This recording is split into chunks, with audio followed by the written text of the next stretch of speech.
Peace and love, black families. The Prince of Pan-Africanism, Dr. Umar Johnson, live and direct from South Africa.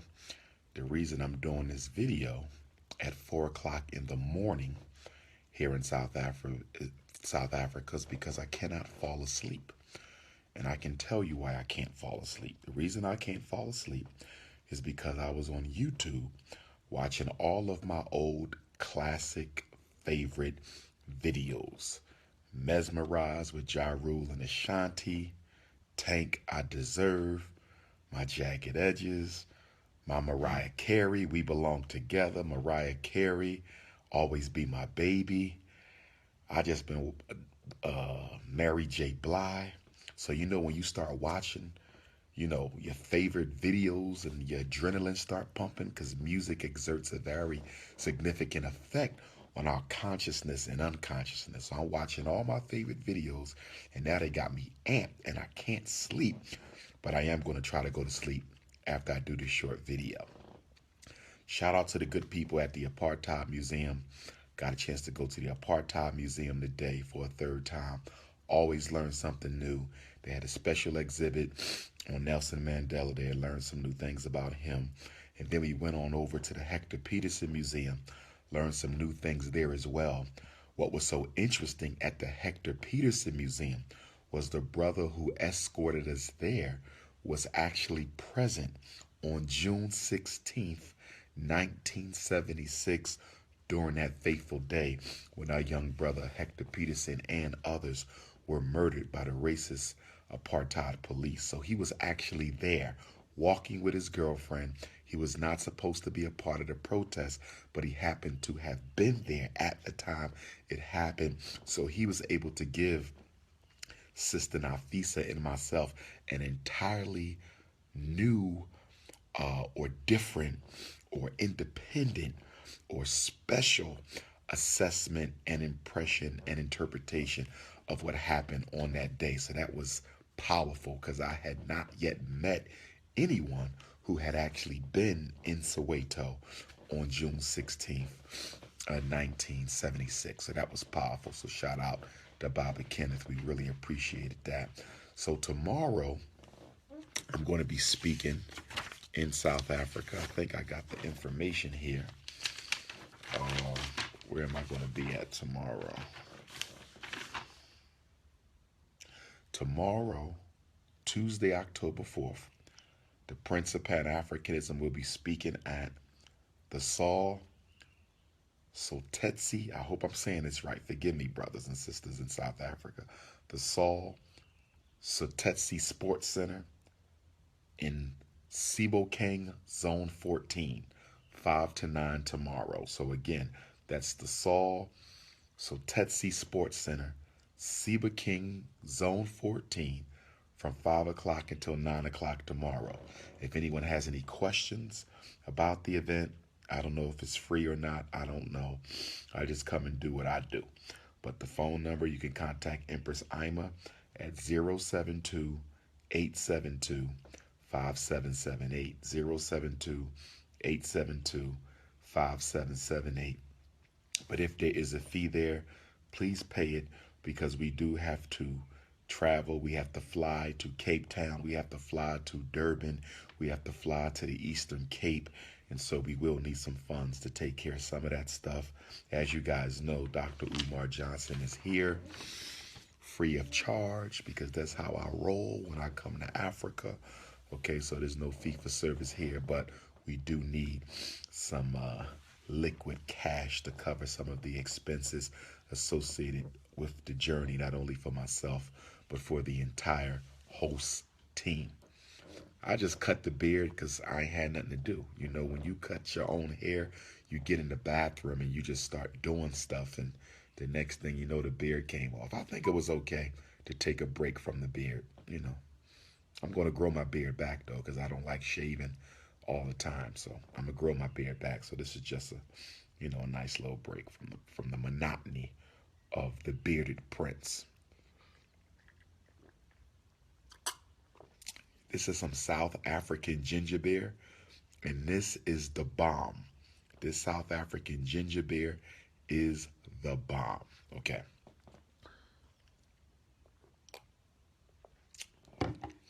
Shout out to Nigeria. You and Ghana will see me in January, God willing.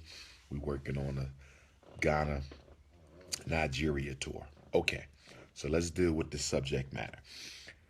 I recently been getting emails and questions from parents as it relates to whether or not their child can be compelled, forced to recite the Pledge of Allegiance to the United States flag.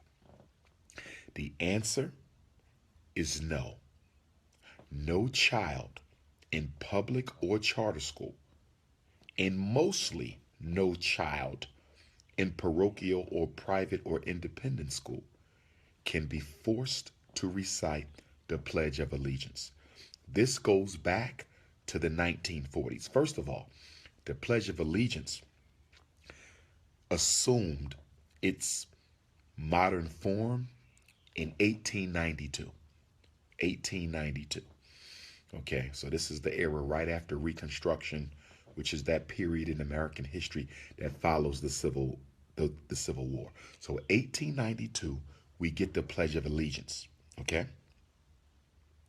In 1942, in the early 1940s, between 1942 and 1945, the Pledge of Allegiance was finally accepted by the United States Congress. So even though it was created in 1892, you do not get congressional approval of the pledge until the 1940s. 1942, I believe the year was exact. And Congress didn't even start referring to the pledge as the Pledge of Allegiance until around 1945. Okay? Now, the words under God were not an original part of the Pledge of Allegiance.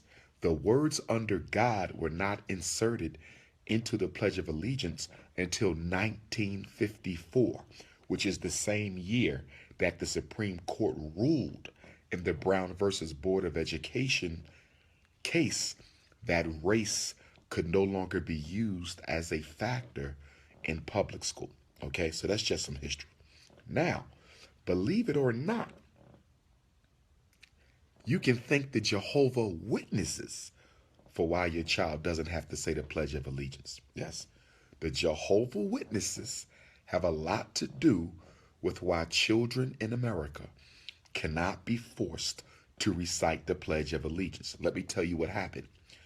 It started in 1940 in my home state of Pennsylvania. Okay? Minersville, Pennsylvania School District. Okay? It was the Minersville, Pennsylvania School District. All right? Versus the Gobitis family, I believe it was. Gobitis. So the school district in Minersville, Pennsylvania, forced a Jehovah Witness child to say the Pledge of Allegiance. And the Jehovah Witnesses went crazy. They said, we don't pledge no flags and none of that. So the Jehovah Witnesses sued all the way up to the Supreme Court in 1940. And guess what happened?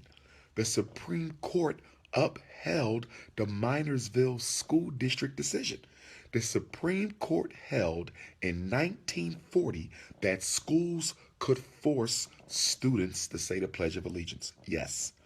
So if your child was in public school during 1940, or if any of you were in public school around 1940, you'll know that there was a couple of years from 1940 until 1943 where schools could force students to recite the Pledge of Allegiance because the Supreme Court, the United States Supreme Court, ruled in Minersville versus Gobitis that yes, children could be compelled to recite the pledge. But guess what? The Jehovah Witnesses did not give up. They did not stop there. 3 years later, in 1943, the Jehovah Witnesses go back to court again. They go back to court again. This time, it is the West Virginia State Board of Education versus Barnett. The West Virginia State Board of Education versus Barnett. Same situation. Same situation. Once again, forcing the child to say the Pledge of Allegiance. This time, the Supreme Court would rule differently. This time, the Supreme Court would rule that the First Amendment to the United States Constitution gives citizens, and children are citizens, it gives them the right not to recite the Pledge of Allegiance, because the First Amendment has a freedom of speech clause. And when you recite the Pledge of Allegiance, that's a form of speech. And so the First Amendment maintains that you cannot force someone's speech. If someone does not want to recite or pledge, you cannot force them, because that is a First Amendment freedom of speech clause protection. Okay? In addition to that, in the Constitution, you have the words under God. So added to the free speech clause is also the clause within the First Amendment that says that you cannot force anyone to respect any establishment of religion. So you got the free speech clause, and then you have the religious clause that protects children from having to say the pledge if they do not want to do it. So the Supreme Court ruled that children in the United States of America cannot be forced to say the Pledge of Allegiance, nor can they be singled out for not saying the pledge, nor can they be forced to stand during the pledge. Okay? Now, I stand, okay? Not because I respect that flag, because I don't, but I can respect certain people who, for whatever reason, may respect it. Okay? So I will stand, but I don't have a problem with people who don't stand. You understand? Okay, that's a decision you have to make with your children. But Dr. Umar Johnson is of the position that no African child in the United States of America should be pledging the United States flag.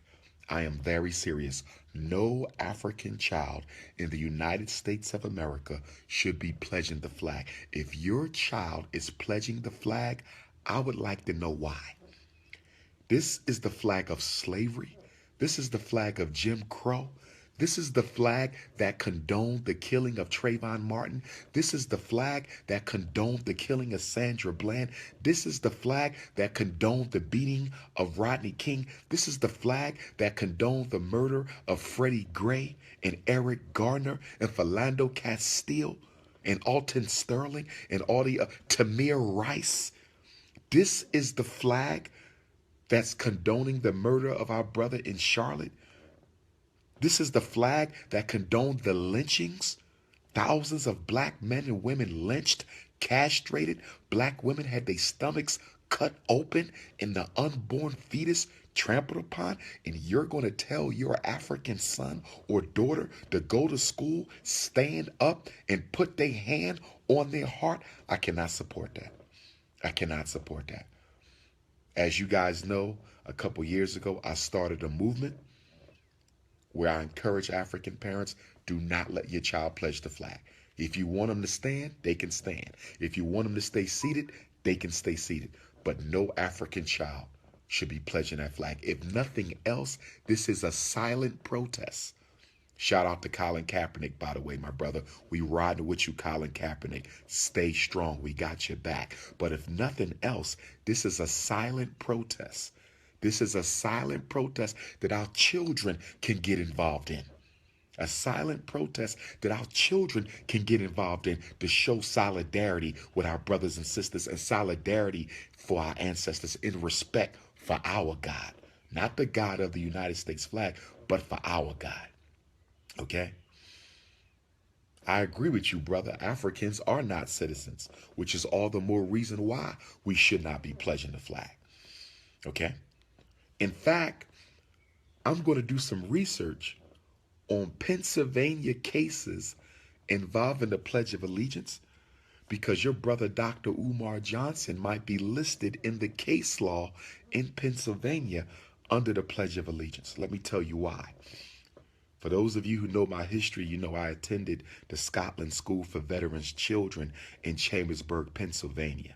Chambersburg, Pennsylvania is the town where the grandfather of Pan-Africanism, Martin Delany, was raised. And of course, I visited his gravesite for the first time on my way to Kentucky State a couple weeks ago.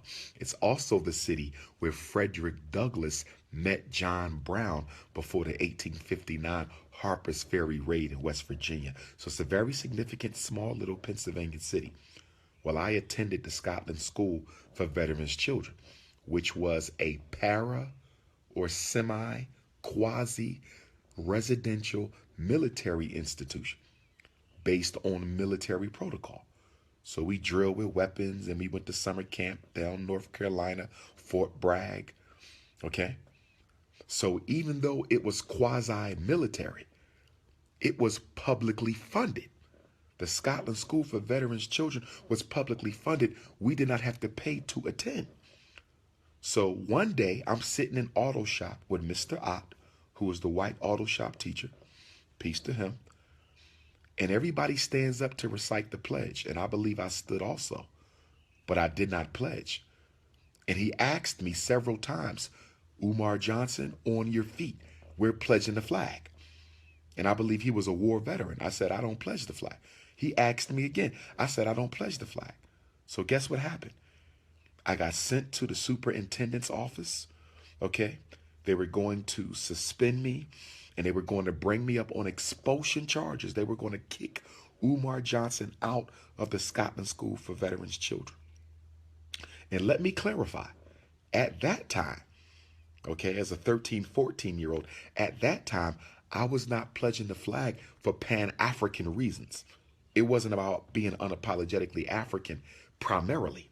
My father, we were raised Muslim, Sunni Orthodox Muslim. As you know, Philadelphia has more American African Sunni Orthodox Muslims than any city in the United States. So I was raised Muslim. So my father did not allow us to pledge the flag because within Islam, you don't pledge the flag. You don't pledge to anything except God, right? So we didn't pledge the flag. So the superintendent contacted the Department of Veteran Affairs, and they contacted the Pennsylvania Department of Education, and I believe they also contacted the United States Department of Education, as well as attorneys for the school. And the superintendent came back and told the auto teacher, as well as myself, that I could not be made to say the pledge, nor could I be expelled or suspended for not saying the pledge, because it was a First Amendment constitutional right, and that the school was publicly funded. So you cannot force a child at a publicly funded school to recite the Pledge of Allegiance. But on top of that, even if the school wasn't publicly funded, it would have even been difficult for a private school to force a child to recite the pledge, because you have a constitutional right. You have a constitutional right to remain silent during the Pledge of Allegiance. No one can force you to speak on something you don't want to speak on. Okay? No one can force you to utter the words under God. So, if any of you are dealing with this situation, remember, we just had a case on the news. I don't know if you guys saw it about a week or two ago. Did you see the case where the boy, the African brother, refused to stand up for the pledge? And his teacher went over to his desk and tried to yank him out of the desk. Did y'all see that? Tried to yank him out of the desk. I spoke with another mother a couple days ago, good friend of mine. Her daughter refused to stand, and she was interrogated by her teacher. Now, y'all need to understand that this law also protects your child from being harassed. They cannot be harassed. They cannot be questioned. They cannot be bullied by the teacher or the principal. So what should you do? Your child.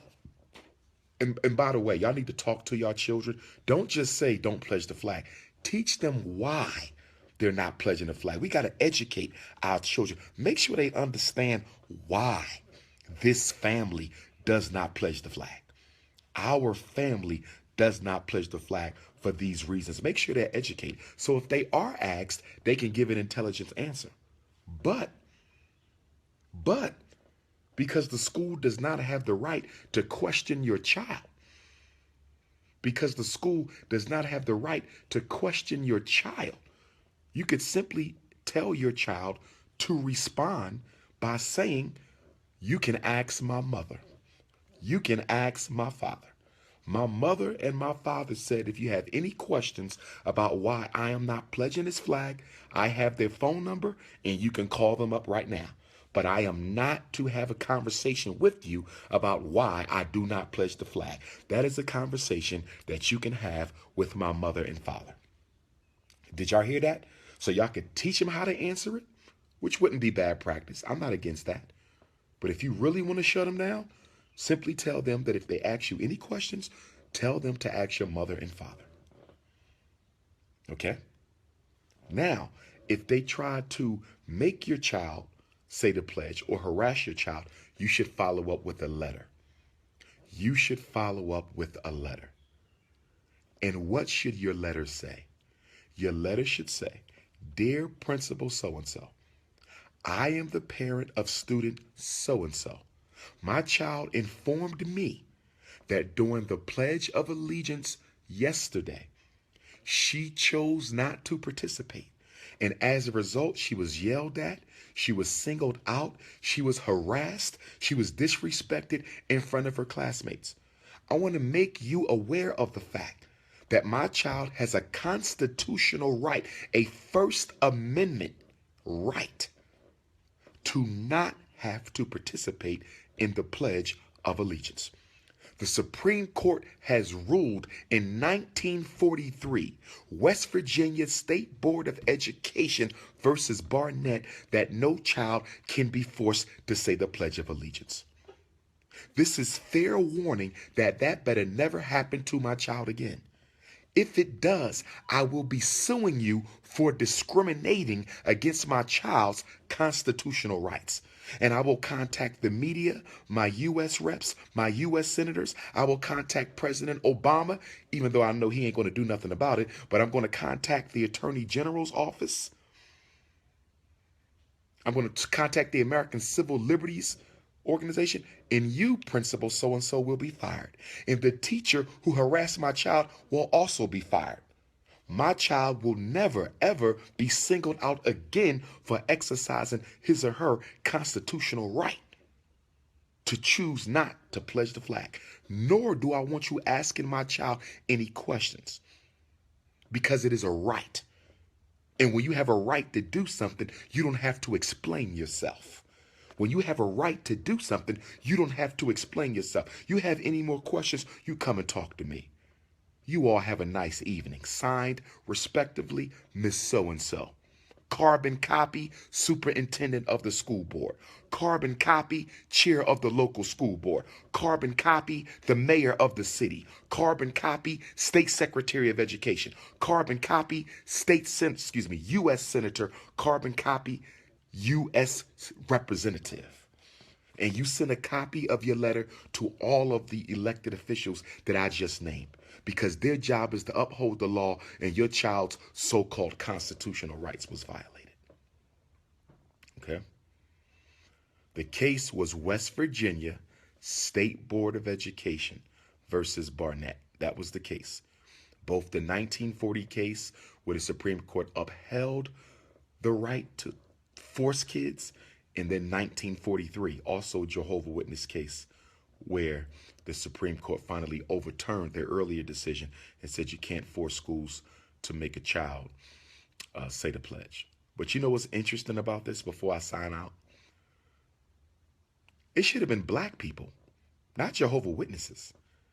It should have been black people, not Jehovah's Witnesses. It should have been black people, not Jehovah's Witnesses, who fought for their kids not to have to say the Pledge of Allegiance. But because we so scared of white folks and we so loyal to America and slavery is over and we need to get over it, black folks will never fight for nothing like that, because we are too interested in being loved by white folks. Okay? So on that note, brothers and sisters, I just wanted to cover that. I'll see you guys in a couple hours anyway, because I'm going to do my Tuesday morning Black Parent teleconference. I'm going to do it on Facebook Live. We're still going to be on the telephone. You still call in and ask your questions, but I'll do it on Facebook Live for the benefit of other parents who might be struggling with the same situation. Okay, so that's what we're going to do. All right, so I'm trying to get some sleep now, but I just wanted y'all to be armed to deal with this Pledge of Allegiance situation, because it's going to keep on coming up. And the reason it's going to keep on coming up, because teachers don't know the law, principals don't know the law, counselors don't know the law, athletic coaches don't know the law. They can't make your child say the pledge at the football game or the basketball game. So I just need to make sure y'all knew the law. Now, the law ain't going to save us. It's just a strategy we use, okay? I'm not on no Moorish thing where I think we're going to free black people with paperwork. That's not me. Shout out to my Moorish brothers and sisters. I love y'all to death, but that's just an area where we're not going to agree. No white paperwork is going to save black folks. You're going to save yourself through your own organizational endeavor. Okay, not law, power. Not law, power. Not law, power. Okay, so peace and love, black family, and I'll see y'all at 6 a.m. Eastern time, 12 noon Johannesburg time, for the Black Parent Teleconference. Peace and love.